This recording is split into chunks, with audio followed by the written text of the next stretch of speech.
Iwas rayuma at bloating, ang 4 na gulay na dapat iwasan. Itigil ang pagkain nito, ang gintong solusyon. Nay, Tay, itigil niyo muna ang ginagawa niyo at makinig po kayo ng mabuti. May itatanong ako sa inyo. Ilang beses niyo na bang narinig ang linyang, kumain ka ng gulay para humaba ang buhay? Halos araw-araw, di ba? Pero alam niyo ba na para sa ating mga lampas, 60 na ang edad, may mga gulay na akala natin ay kaibigan, pero yung pala ay pasaway na nagpapabagal sa inyong panunaw, nagpapalala ng inyong rayuma, at minsan ay nagnanakaw pa ng sustansya sa inyong katawan? Opo, tama ang narinig nyo. Hindi lahat ng berde ay ligtas. At kung hindi kayo mag-iingat, ang inakalang healthy diet nyo ay baka siya ang pangdahilan kung bakit lagi kayong pagod, bloated, o masakit ang mga kasukasuan. Kapamilya, parang ganito lang yan. Ang katawan natin pagtuntong sa 60, para na yang isang classic vintage car. Napakaganda, subok na ng panahon, pero sensitibo na ang makina. Hindi na natin pwedeng basta-basta kargahan ng kahit anong krudo. Ang mga gulay na madali nating natutunaw noong tayo ay 20 o 30 anyos pa lang, ngayon ay nagiging sanhi na ng inflammation o pamamaga sa loob ng ating system. Bakit? Habang tumatanda tayo, bumababa ang ating stomach acid at nagbabago ang ating metabolism. Ang resulta? Yung dating masustansya, nagiging sanhi na ng gas at indigestion. Kaya ngayong araw, ilalantad ko ang 4 na gulay na dapat nyo nang limitahan o tuluyang iwasan. Pero wag po kayong mag-alala, hindi ko kayo pagbabawalan kumain. Sa halip, bibigyan ko kayo ng 4 na super gulay, mga pagkaing lokal, mura, at talagang swak sa inyong vintage na makina. Ito ang mga gulay na tutulong sa inyo para manatiling matalas ang memorya, malinaw ang mata, at higit sa lahat, punong-puno ng enerhiya para makapaglaro pa sa inyong mga apo. Nay-Tay, ito ang inyong gintong gabay para sa mas masarap na pagtanda. Handa na ba kayong malaman ang mga ito? Bago tayo magsimula, pakiclick muna ang like button sa ibaba. At pakicomment naman po, Present Doc, kasama ang inyong edad at kung taga saan kayo. Gusto kong malaman kung sino-sino ang mga masugid nating kapamilya na gustong manatiling malakas sa edad na 60 pataas. O, sige na po, umpisahan na natin. Ano-ano nga ba ang 4 na gulay na dapat iwasan?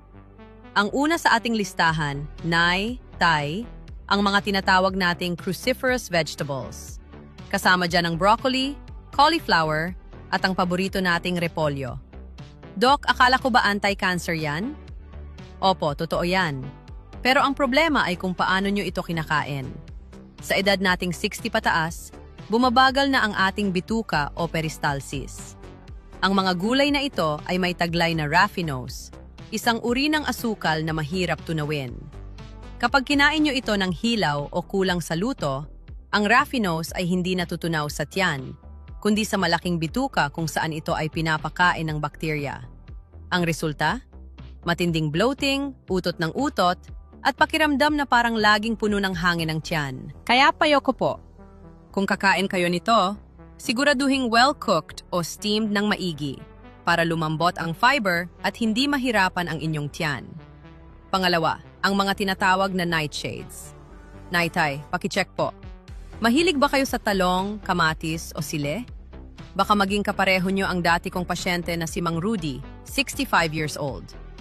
Pumunta sa akin si Mang Rudy dahil sa matinding pananakit ng tuhod at laging bloated o parang punong-puno ng hangin ang tiyan. Sabi niya, Doc, gulay naman ang kinakain ko araw-araw, tortang talong, sinigang na maraming sili. Bakit po parang lalong sumasakit ang katawan ko? Nang suriin namin ng mabuti, doon namin nakita ang dahilan. Si Mang Rudy pala ay sensitibo sa lectins. Ang mga nightshades gaya ng talong at sili ay mayaman sa lectins at solanine. Ito ay mga natural compounds na para sa ibang tao ay okay lang, pero sa ating mga senior, pwedeng maging sanhi ng indigestion at pamamaga ng mga joints. Parang nagbubuhos kayo ng gas sa apoy na dati nang nakasindi sa inyong tuhod at bituka. Pinatigil ko muna kay Mang Rudy ang pagkain ng talong at sili sa loob ng 2 linggo. At alam niyo ba ang nangyari? Sabi niya sa akin, Doc, parang himala. Nawala ang hangin sa tiyan ko at gumaan ang paglakad ko. Nay-Tay, Kung nararamdaman nyo ang nararamdaman ni Mang Rudy, baka ang paborito nyong ulam ang siyang kriminal na nagpapahirap sa inyo. Heto ang isa pa, delatang gulay, ang silent pressure sa ugat. Ito po ang madalas nating pagkakamali sa kusina, ang canned vegetables. Doc, gulay din naman yan, diba? Opo, pero baka matulad kayo kay Aling Nena, 68 years old, na isa ring pasyente ko rito sa Makati. Si Aling Nena ay napakadisiplinado sa pagkain. Sabi niya, Doc, hindi naman ako kumakain ng taba o masyadong maalat na chichirya. Pero bakit ang taas pa rin ng presyon ko tuwing umaga? Nang silipin ko ang kanyang kusina, nakita ko ang hilera ng mga dilatang mais at sutsaro, peas, na madalas niyang ihalo sa kanyang ginisang ulam dahil convenient o madaling ihanda. Ang hindi na malaya ni Aling Nena, ang mga gulay sa lata ay nakalubog sa brine o tubig na may napakataas na sodium content para hindi mabulok. Ito ang tinatawag nating silent salt. Kahit hinuhugasan pa niya ito, ang alat ay nanuot na sa loob ng gulay. Sa loob ng katawan ni Aling Nena, ang alat na ito ay parang magnet na humihigop ng tubig sa kanyang mga ugat, kaya laging high blood ang resulta sa kanyang monitor. Pinayuhan ko si Aling Nena, Nay, subukan niyo kong bumalik sa sariwang mais o sariwang bagyo beans. Makalipas lang ang ilang araw, bumalik sa normal ang kanyang presyon nang hindi dinadagdagan ang kanyang gamot. Nay, Tay, huwag nating hayaang ang convenience ng delata ang maging mitsa ng inyong kalusugan. May isa pa, ang maize at starchy peas, ang hidden sugar sa hapag. At ang pang-apat, ang mga starchy vegetables gaya ng mais at green peas. Madalas po nating itong ihalo sa ulam o gawing side dish. Pero Nay, Tay, makinig po. Ang mais ay hindi fiber lang. Ito ay itinuturing na starch o carbohydrates. Para na rin kayong kumain ng extra na kanin kapag marami kayong mais sa plato. Para sa mga kapamilya nating may diabetes o pre-diabetes, ang mga gulay na ito ay may high glycemic index. Ibig sabihin, mabilis itong nagpapataas ng inyong asukal sa dugo pagkatapos kumain. Hindi ko po sinabing bawal, pero limitahan po natin. Isang kutsara lang, sapat na. Huwag nating gawing kapalit ng kanin o i-partner sa sobrang raming kanin dahil double whammy yan sa inyong blood sugar. Ano itong tinatawag na sugar and digestion connection? Nay, Tay, bakit na ba tayo biglang naging sensitibo sa mga gulay na ito? Ito po ang secret na hindi laging naipapaliwanag ng iba. Habang tumatanda tayo, ang produksyon ng ating stomach acid o asido sa tiyan ay natural na bumababa. Parang isang apoy sa kalan na humihina, hindi na kasing bilis tumunaw ng matitigas na fiber. Kapag ang mga gulay na mataas sa starch o asukal, gaya ng mais o delatang may preservatives, ay pumasok sa ating system, hindi ang mga ito agad natutunaw. Nanatili ito sa inyong bituka ng matagal at doon nagsisimula ang fermentation o pagkabulok.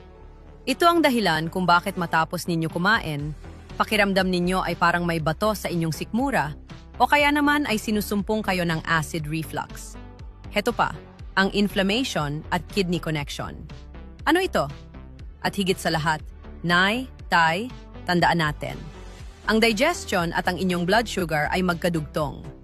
Kapag ang tiyan nyo ay nahihirapan at ang kinakain nyo ay punong-puno ng hidden sugar mula sa maling gulay, nagdudulot ito ng internal inflammation. Ito yung pamamaga na hindi nyo nakikita sa labas, pero nararamdaman ng inyong mga ugat at lalo na ng inyong mga bato.